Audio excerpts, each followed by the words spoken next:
Hello and welcome to Unmute, a podcast series from the communications world powered by AdFactors PR. In this show, we host conversations with diverse business leaders and changemakers to craft an honest narrative of a bold new India. I'm Niret Alva, a TV journalist, producer, director, anchor, and educator, and it's my privilege to kick off the series with a very special guest. He's the author of two best-selling books, as a B.Tech from IIT Mumbai, an MS from Purdue, and an MBA from Harvard Business School. He served as the chairman of Microsoft India and co-chairman of Infosys. He's the founder of the Global Alliance for Mass Entrepreneurship, and the list goes on and on and on. Ravi Venkatesan, welcome to Unmute. Fabulous to be on the show. You've done so many different things, but how would you describe yourself if I asked you what you do now? What I do now is anything that interests me and nothing that doesn't. So I'm involved with an eclectic variety of things. So I write, I teach, I speak. I'm involved right now very heavily with two big initiatives. One is called the Global Energy Alliance, which is helping countries, low and middle income countries, accelerate to renewables. Then we've got my own social enterprise called GAME, where we're trying to get an entrepreneurial movement happening in the country in small towns, not just big cities. Tons of interest. If I were to ask you, what are you most passionate about right now, and what do you hope to achieve personally and professionally in the next few years? If you were to break it down. Most passionate about for the last few years and now is helping lots of people see their own potential and strive towards achieving that. And so I've used many different avenues to accomplish this, whether it's little video snippets and podcasts that I put up virtually every day on social media, or my writing, or motivational speaking, or I do a fair amount of sort of CEO mentoring. So the string that connects most of them is just the desire to help more and more people see that they can be awesome. And given the current environment, what do you think the key attributes of a leader should be? Well, you don't lead it generically, right? Not just in business. Starting with business, but general attributes of a leader. First of all, the general attributes, I think, have to start with empathy. We're living at a time of great and profound change, and a lot of the change is headed in the wrong direction. You see it particularly around things like climate, but you see it also in terms of the great divide and polarization in every society, every country. You see it in lots and lots of issues. And you have to say, look, how am I going to make my life matter? How am I going to matter? You can't just go around like a piece of driftwood carried around about my life. You have to say, look, which one of these issues do I really care about, and how am I going to make a difference?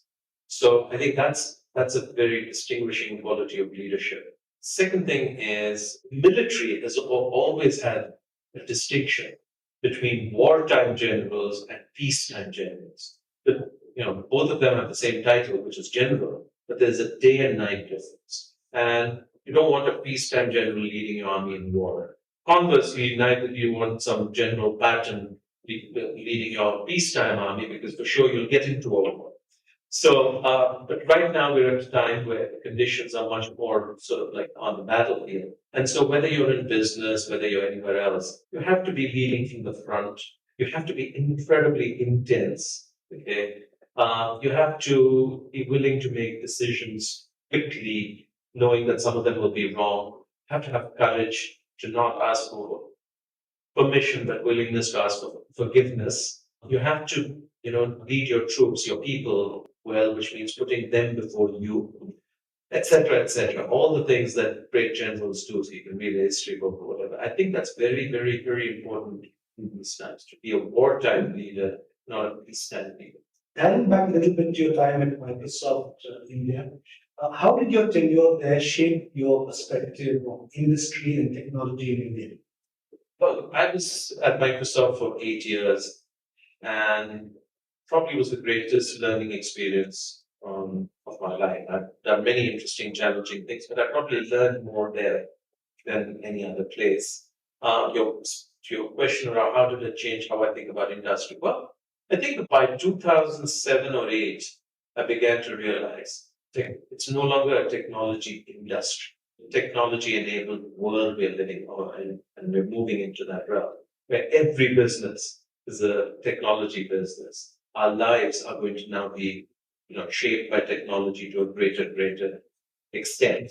So that light bulb probably went off 15 years ago, and then of course now it's glaringly obvious to everyone. But that has shaped a lot of how I think.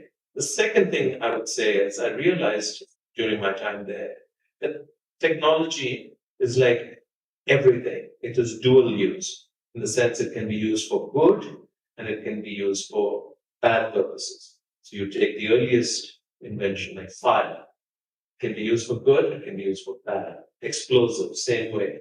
And therefore the internet can be used for good, it can be used for bad. Yeah, good or bad.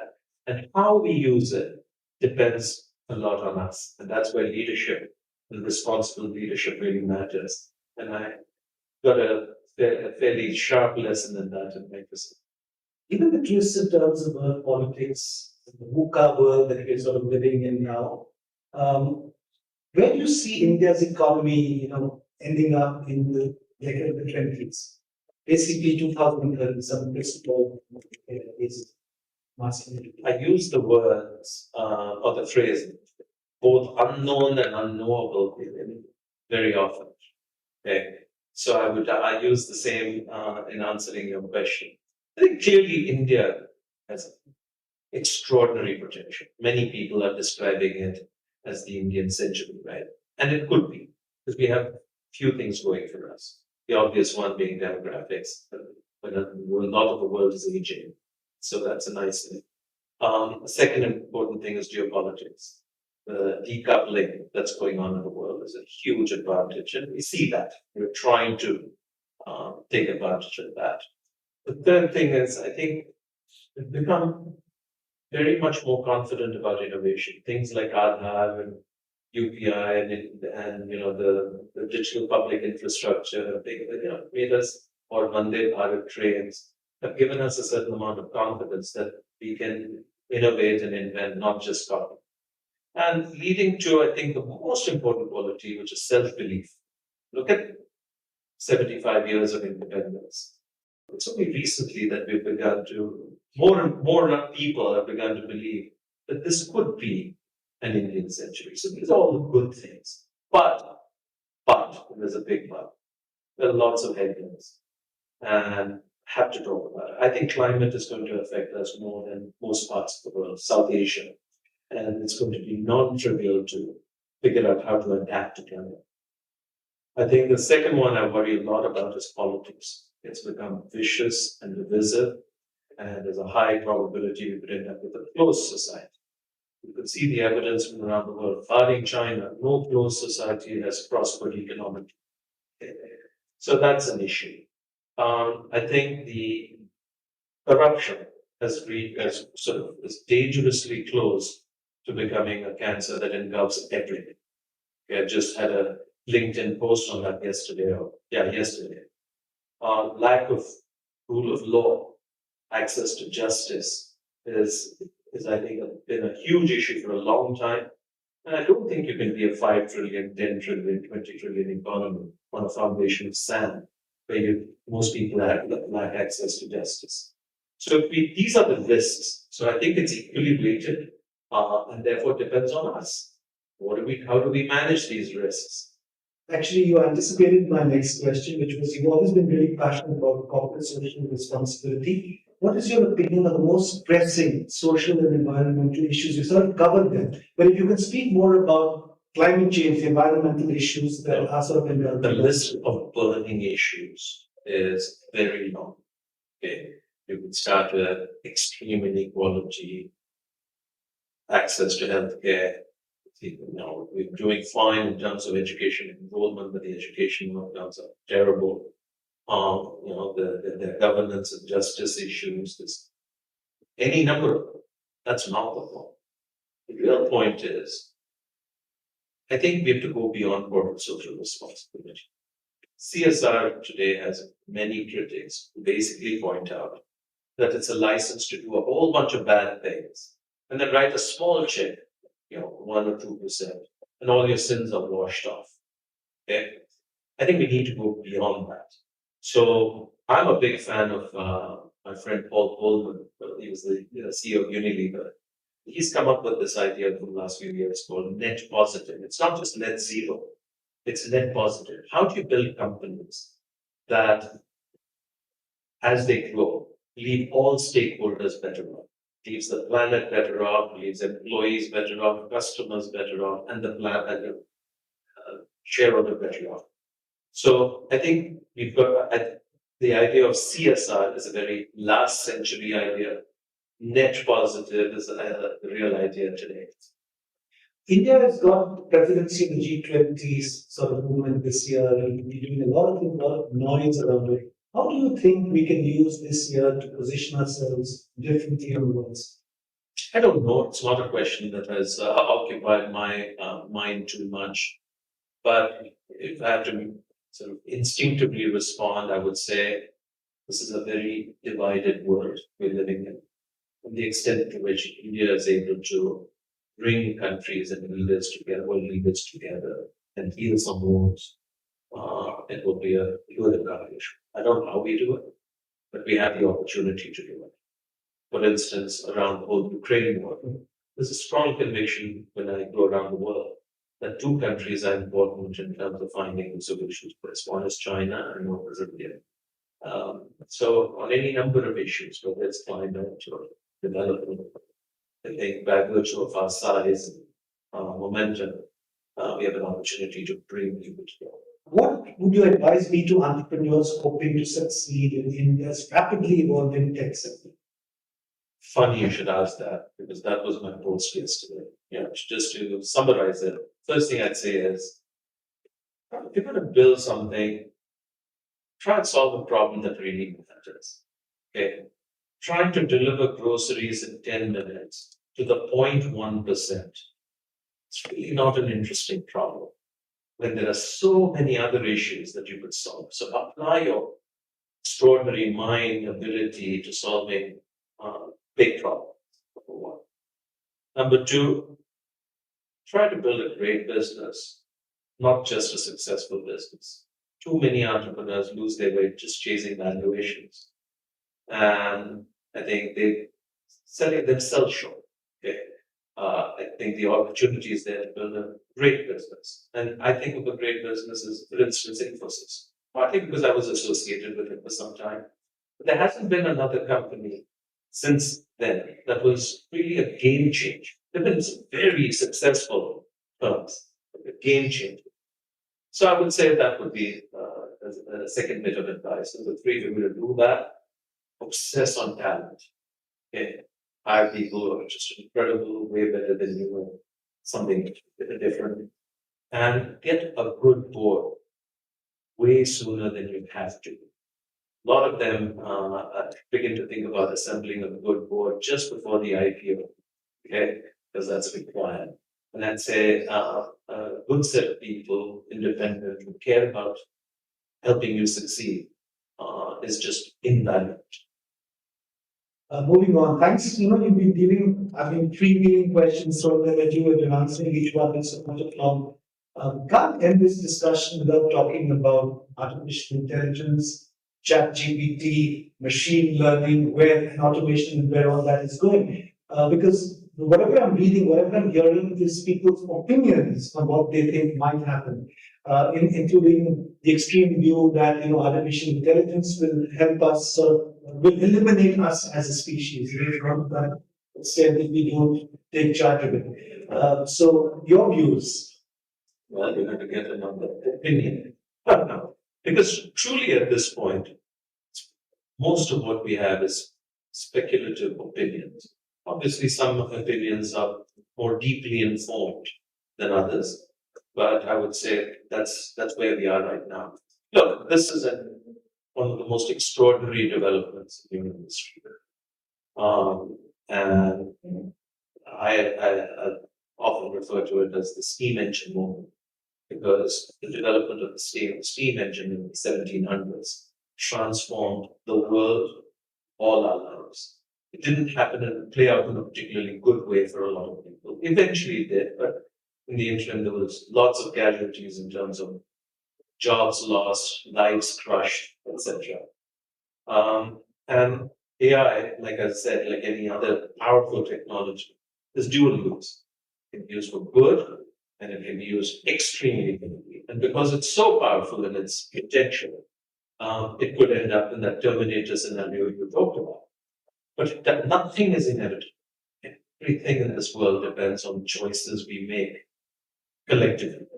And so the extent to which we are able to evolve some sort of self-regulation as the firms that are, fortunately, AI is being developed by a very narrow set of firms. So if they choose to come together and evolve some rules for their conduct in terms of how technology will be developed and deployed, that might be a good thing. If governments regulate this in a way that is sensible, that will play out very differently. If, we've all learned to take a very negative view of what is called collective bargaining or unions, because unions has a very sort of negative connotation in the Tata Saman days of the 80s and whatnot. But if you think about modern unions, it might be very important for people to collect and use their power to limit the worst excesses of companies. So much depends on choices we make. I think I'm mildly optimistic. I think we will end up figuring out how to use it for mostly good things. But there are always dark people and dark actors, and they're going to find some incredibly bad uses of it. Wilson. Last question for the moment is sort of a rapid fire round. 2030, United States of America. Looking forward. What about? What, where do you think it'll be? I think it's going to remain a profoundly divided country. I think it's going to be even more unequal society. I think the rich will retreat like we have in India behind firewalls and cocoons. And I'm one who actually believes that there is some probability of internal conflict within the US. So there are just so many alarming trends in the US, which is my second home. But I wish I was more optimistic, but right now it's looking grim. China 2030.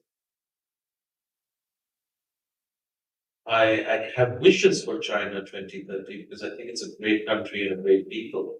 I hope they find a more benign leader. I asked you this slightly earlier. India 2030. I hope we find a way to become less divided. I'm 60 years old. It's most divided I've seen us any time. The problem with being so divided and having so little trust in each other, etc., is that we can't solve problems. That's the biggest issue. Just all our problems today require us to come together as a society, as a country, to solve it. And when we don't trust each other's intentions, etc., it's hard to do that. So you take something like the farm laws. I think the intention was positive because we do need reform, but because of low trust, it was overturned. So on any issue today, we stand profoundly polarized. That's not good for solving the many challenges that we have in front of us. Russia 2030.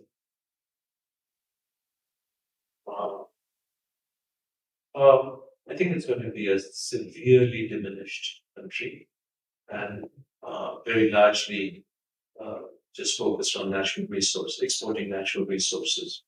There's a great risk that it can become a vassal state of China. Before we sort of round up, I would like to throw to Deepthi Sethi. Deepthi, over to you. Thank you, Ravi, for the unmute with PRCAI, enlightening discussion today. Just one question. What do you think is the role of communicators in this new economy? Yeah, I would broaden your question to say not just new economy in this new world. Look, the defining feature of the 21st century is just the extreme amount of change. The world is going to change more in this century than in all of human history. When there is so much change, then two things become important. Ideas become important, and leaders who make things happen becomes really important. And that decides what course the world will take. And in both of these, communications is central, right? So which ideas do people buy into? One of the things I've learned in the last few years is almost all of us tend to buy into stories and narratives more than we buy into facts, evidence, and truth. Okay? So the ideas that will win and prevail are the ones which have the best stories, okay, which are told in the most compelling way. And I think equally the leaders who emerge will be the ones who are the most compelling storytellers. And so I think communications becomes profoundly more important when things are in turmoil and flux than when things are in a very stable state. So yeah, good news for all you professionals. You're important. On that note, we come to the end of our first episode of Unmute. Ravi Venkatesan, thank you so much for joining us, for insightful comments, and so much you've given us to think about and take away. I won't even try to summarize this conversation because it was so freewheeling and covered so many topics. Thank you very much. Thank you. If you like this episode, remember to leave us a 5-star rating. Don't forget to share it with your friends and colleagues. And finally, remember to subscribe to us on Spotify, Apple Podcasts, BingePods, or wherever you get your audio content.